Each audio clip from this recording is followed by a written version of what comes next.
तमाशा देख रहे सब, नहीं किसी ने विरोध किया। कल जब बेटी तुम्हारी होगी, तब भी पीठ दिखाओगे। झांक के देखो गिरेबानों में, क्या इंसान कहाओगे। रावण से बढ़कर अब रावण, क्या तुम उसे जलाओगे। झांक के देखो गिरेबानों में, क्या इंसान कहाओगे। भूल गए तुम कांड निठाई, कोल नीच पंढेर को। बलात्कार हत्या कर दी कंकालों के ढेर को। कैसे उन बच्चों की आत्मा को ठंडक पहुँचाओगे। झांक के देखो गिरेबानों में, क्या इंसान कहाओगे। चलती ट्रेनें बस कारों में, अपराध पाप किया जाता है।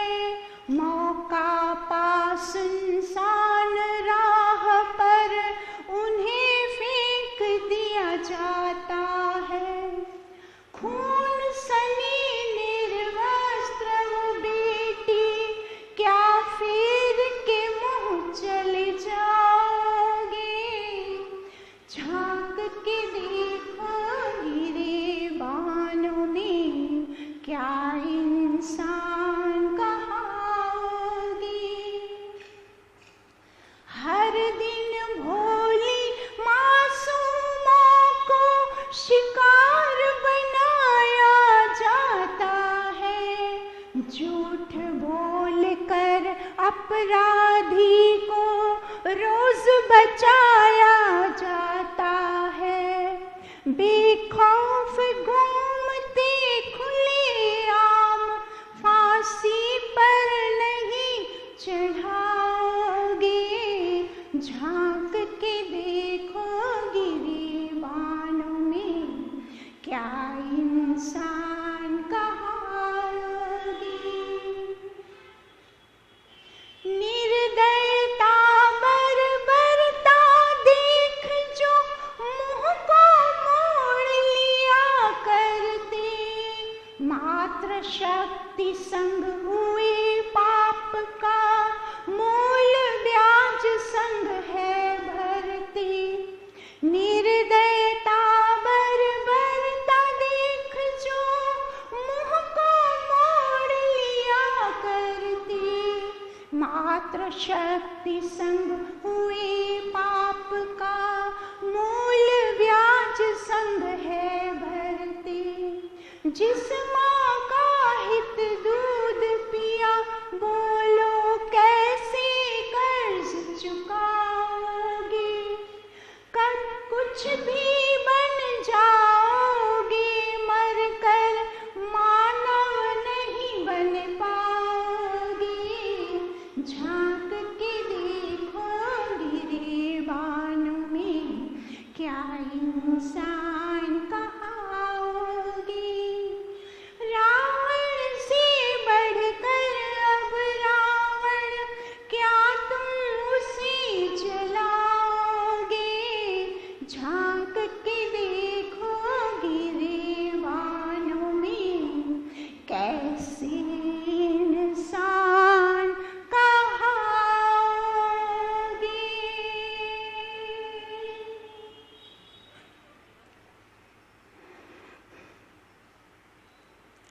अभी 4 दिन पहले सारे देश ने विजयादशमी का पर्व मनाया।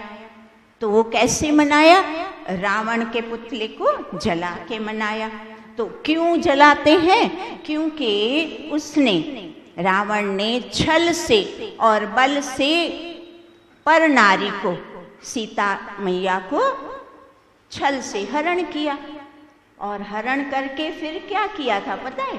फिर वो अपने कक्ष में नहीं ले गया था, खुली अशोक वाटिका में पेड़ के नीचे रखा था और मात्र उस पे दबाव डालता था हरदम, क्या कि राम को छोड़ दे, मुझे स्वीकार, मुझे अपना ले, राम को छोड़ दे, मुझे अपना ले। बस उससे अधिक उसने कोई भी दुष्कर्म नहीं किया था।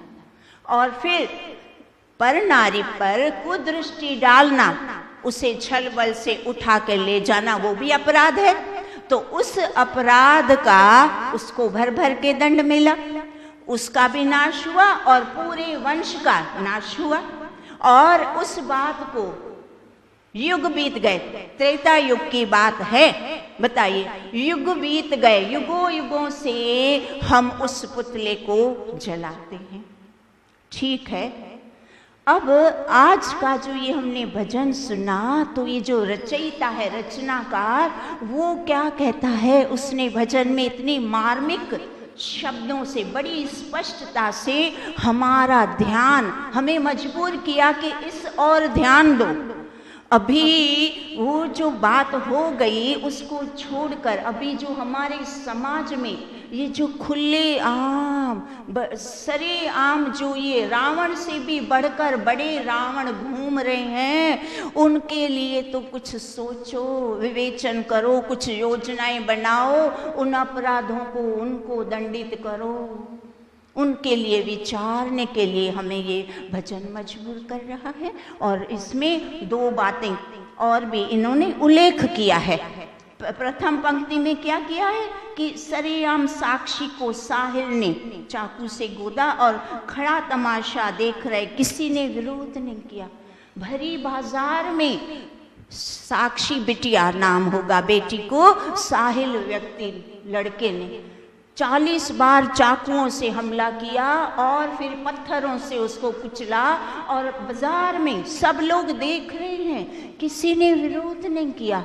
आप चाहे आप बताइए 4-5 लोग इकट्ठे होकर भी उसको ये खींच के चाकू हटा के, बच्ची लड़की बच जाती, बेटी बच सकती थी, पर हम खड़े खड़े वो जैसे वो मदारी का तमाशा देखते हैं ना, बस वो हमें आदत लग गई, बस वो कायरता की तरह इतने हम संवेदनहीन, हम नहीं सोचते ये भी हमारी बच्ची है, हमारी बहन, हमारी बेटी, क्यों नहीं सोचते, बस ये जिसकी है हमें क्या।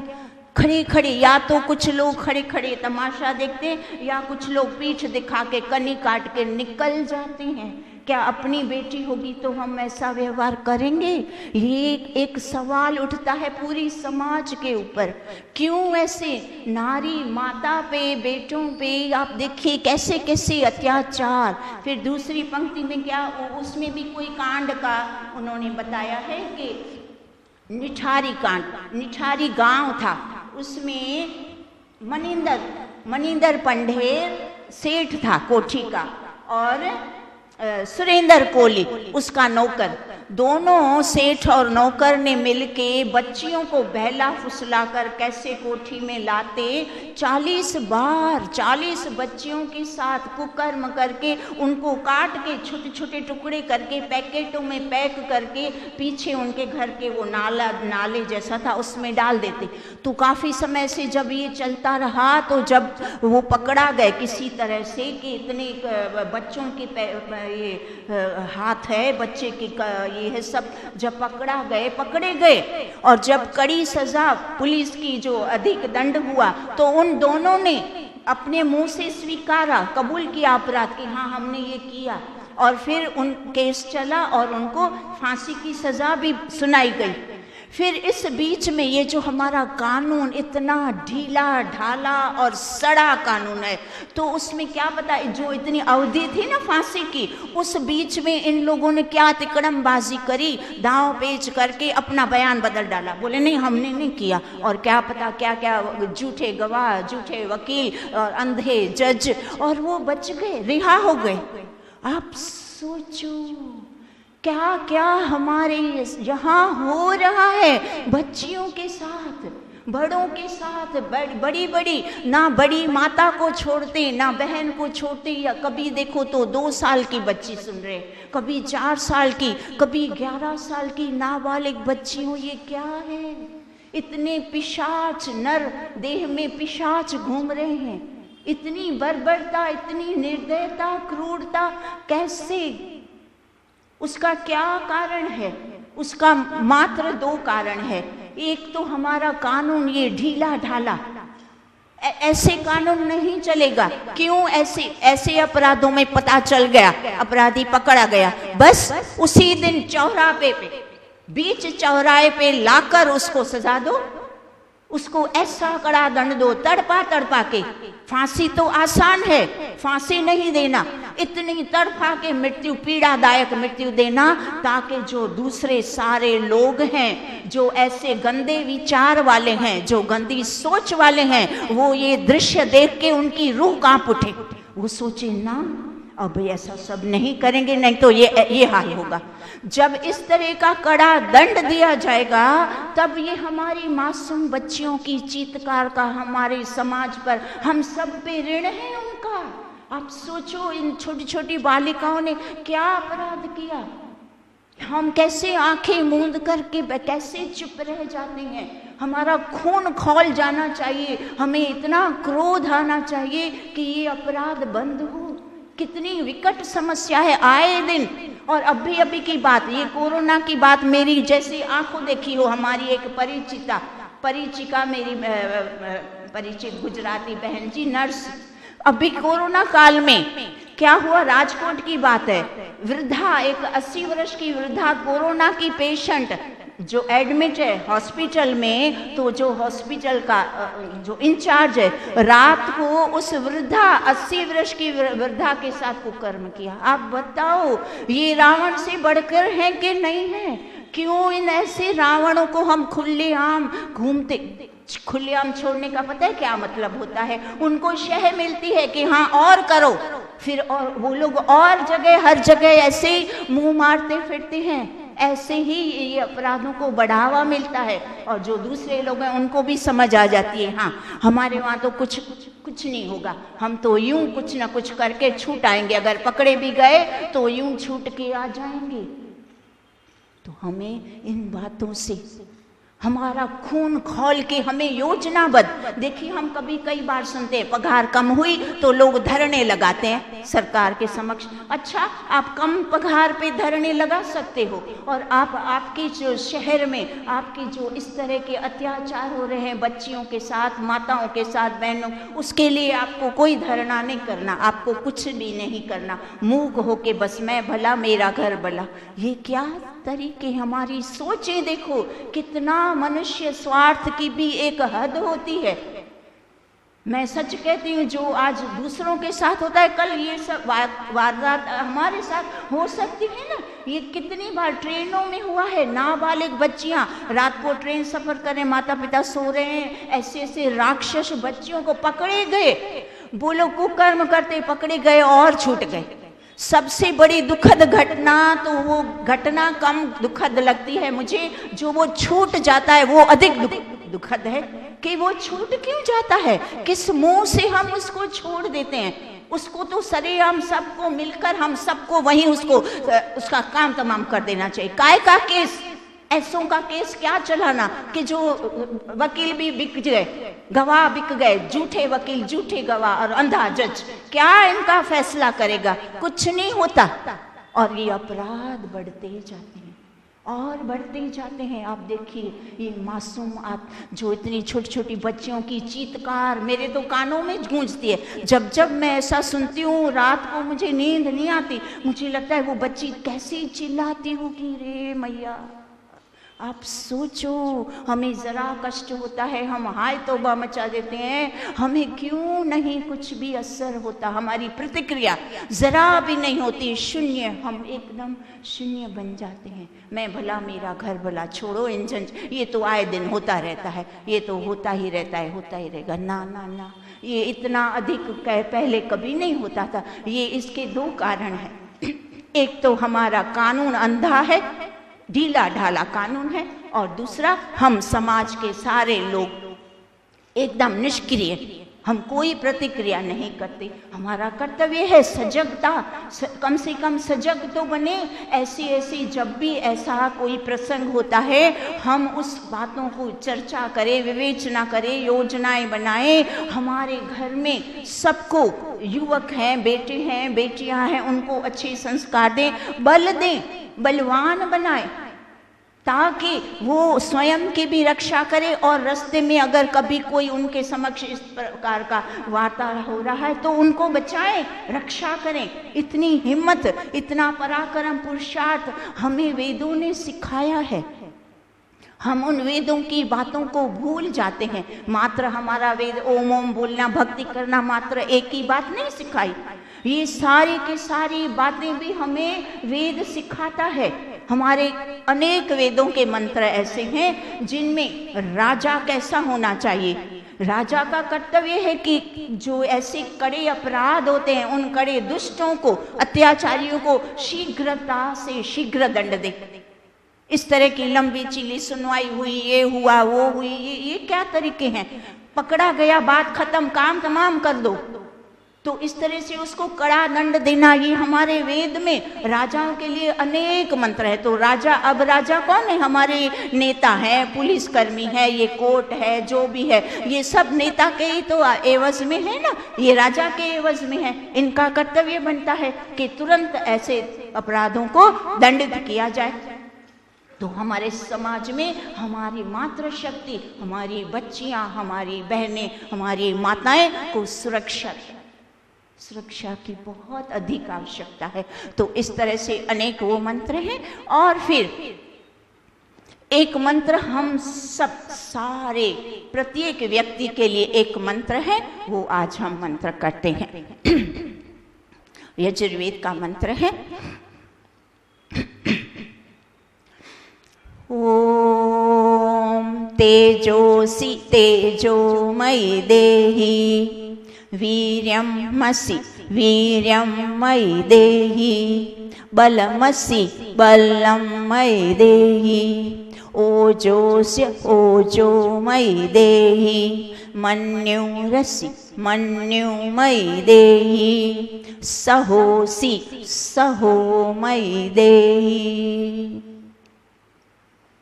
यजुर्वेद 19वां अध्याय और मंत्र संख्या 9। अब ये मंत्र की हमारी क्या प्रथा है? जो हम हवन करते हैं, यज्ञ करते हैं, उसके अंत में इस मंत्र को भी अवश्य हम सबको बोलना है। क्यों बोलना है? इसका अर्थ आप सुनिए, कितना सुंदर, सरल और सुंदर।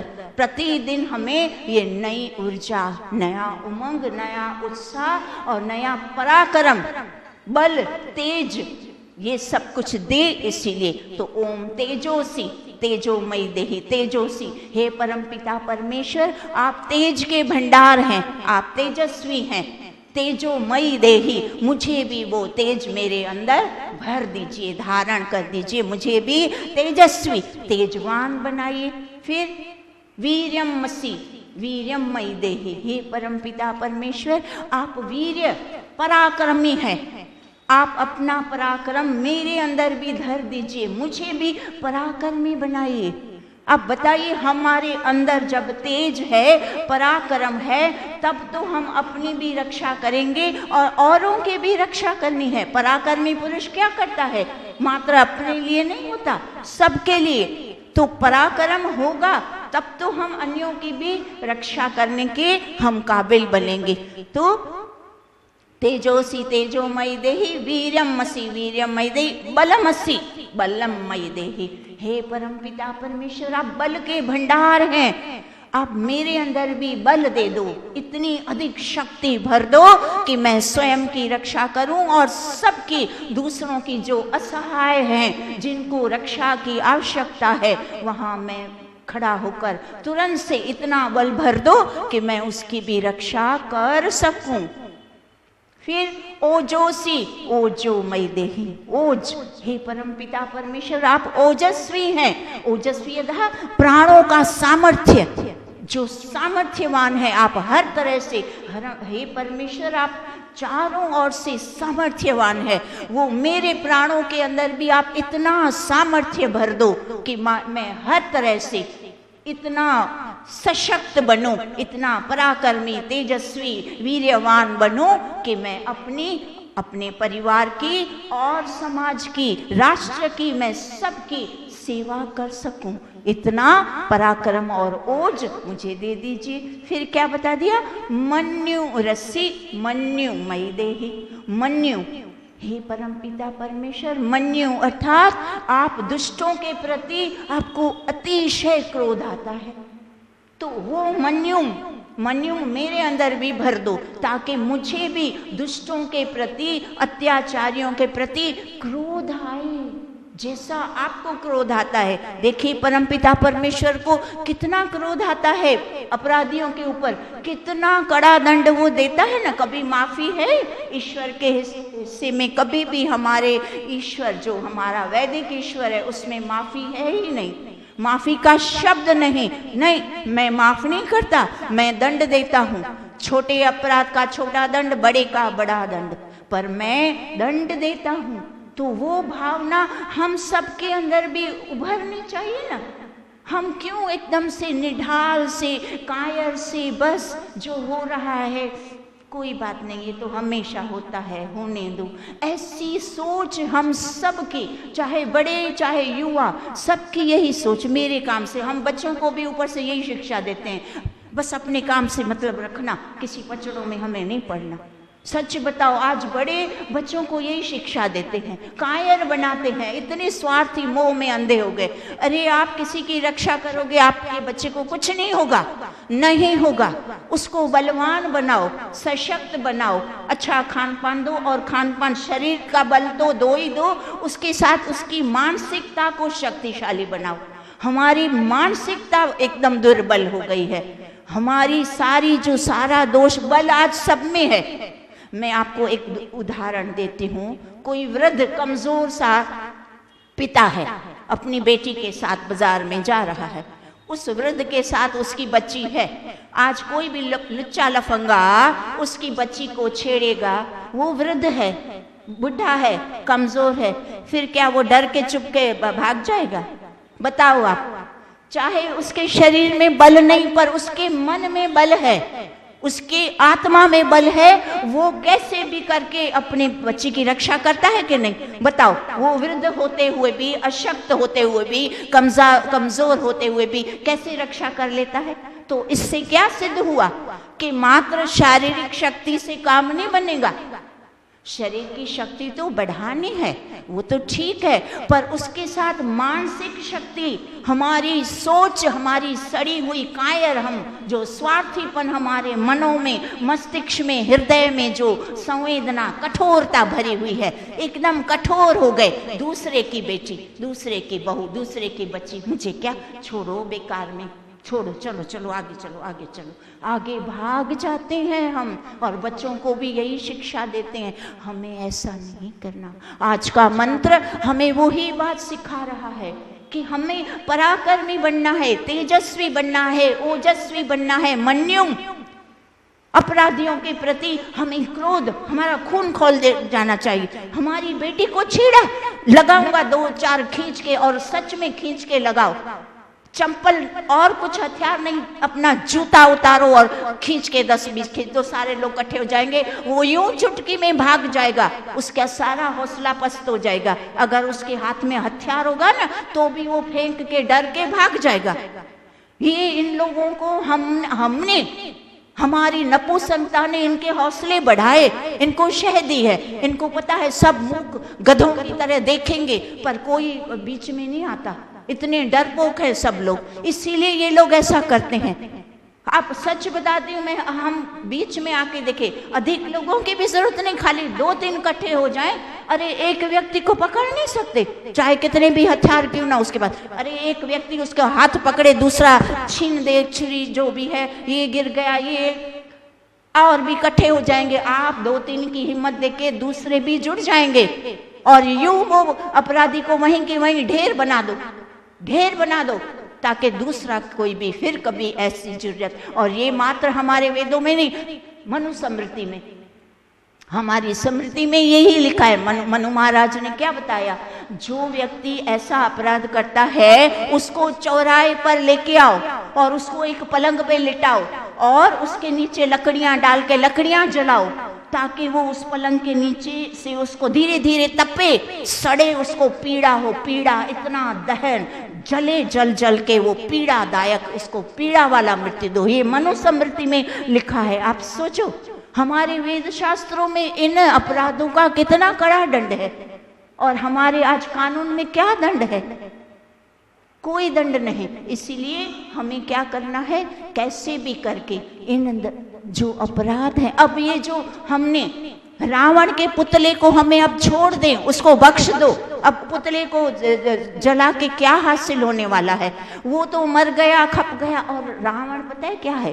प्रतीक है दुर्गुणों का। 10 सिर कभी किसी मानव के होते हैं? ये सब प्रतीक की कहानियां हैं। उसको कोई 10 सिर नहीं थे, 10 अवगुण थे। काम, क्रोध, लोभ, मोह, अभिमान, अहंकार, राग, द्वेष, ईर्ष्या और अविद्या, ये 10 अवगुण, ये 10 आनंद है। ये रावण है। ये रावण सबके अंदर भरा पड़ा है। उस रावण को मारना है। और राम अर्थात सद्गुण, राम किसका प्रतीक है? सद्गुणों का। तो सद्गुणों को उभारना है हमें अपने मन में। इस तरह से हमें विजयादशमी मनानी है। उस पुतले का अब हम पीछा छोड़ दें। पुतले के अंदर इतने असंख्य बारूद भर के ऊपर से हम पूरा वातावरण दूषित करते हैं। क्या उसमें क्या लाभ है? उसमें कोई लाभ नहीं। उसने जो कर्म किया उसको भर भर के दंड मिला, बात खत्म हो गई। अभी जो जीते जाते रावण घूम रहे हैं, उनके लिए कुछ सोचें, उनके लिए कुछ हमें योजनाएं बनानी हैं, और उनके लिए मन में मन्यु अर्थात रोष, आवेश, आक्रोश उठना चाहिए। हमारी रोम रोम में गुस्सा आना चाहिए। अच्छा, तेरी है हिम्मत के 2 वर्ष की बच्ची के साथ तू, और फिर उसको काट काट के झाड़ियों में फेंक देना।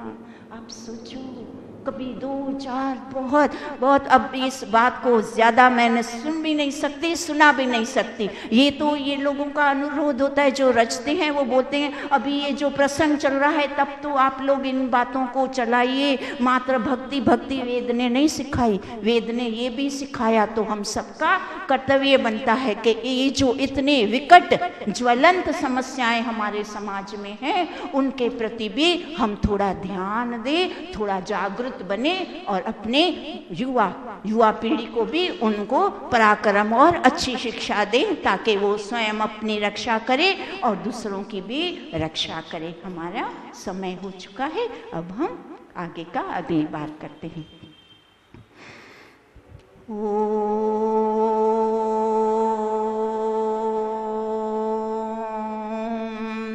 शांति अंतरिक्षं शांति पृथ्वी शांति रापः शांति रोषधयः शांति वनस्पतयः शांतिर्विश्वे देवा शांति ब्रह्म शांति सर्वं शांति शांतिरेव शांति सामा शांतिरेधि।